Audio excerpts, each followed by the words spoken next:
សូមជូនរឿងកង្កែបឆ្លាតនៃវាលស្រែនៅក្នុងវាលស្រែដ៏ស្រស់ស្ងាត់មានកង្កែបមួយឈ្មោះវិជ្ជាដែលមានប្រាជ្ញាក្របីប៊ុនថាមានកម្លាំងខ្លាំងប៉ុន្តែគ្មានការអត់ធ្មត់ខ្ញុំខ្លាំងខ្ញុំមិនត្រូវគិតច្រើនទេដោយសារភាពប្រញាប់ក្របីបានបំផ្លាញជញ្ជាំងស្រែកម្លាំងមិនគ្រប់គ្រាន់ទេត្រូវមានគំនិតផងដែរវិជ្ជាគិ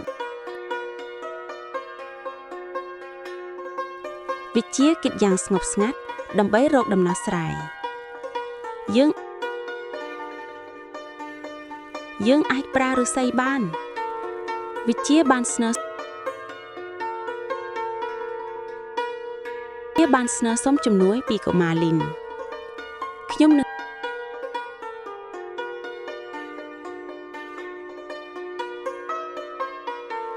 ឹងជួយ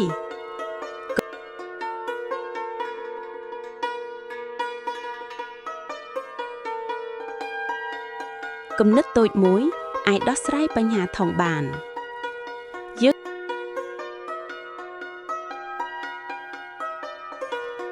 យើងធ្វើជញ្ជាំងថ្មីបានពួកគេធ្វើការជាមួយគ្នាដោយអត់ធ្មត់ស្រែត្រឡប់មកស្ងប់ស្ងាត់វិញខ្ញុំបាន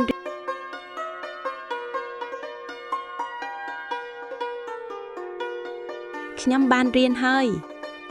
ប្រាជ្ញាឈ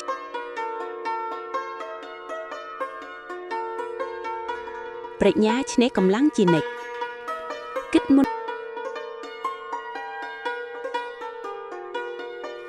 នធ្វើចាប់ពីថ្ងៃ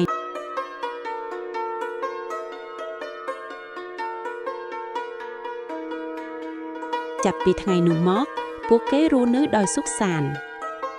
យើងរៀនពីគ្នាប្រាជ្ញានិងការអត់ធ្មត់សំខាន់ជាងកម្លាំងសូមចុច Subscribe ដើម្បីទទួលបានវីដេអូថ្មីៗប្រចាំថ្ងៃសូមជូនរឿង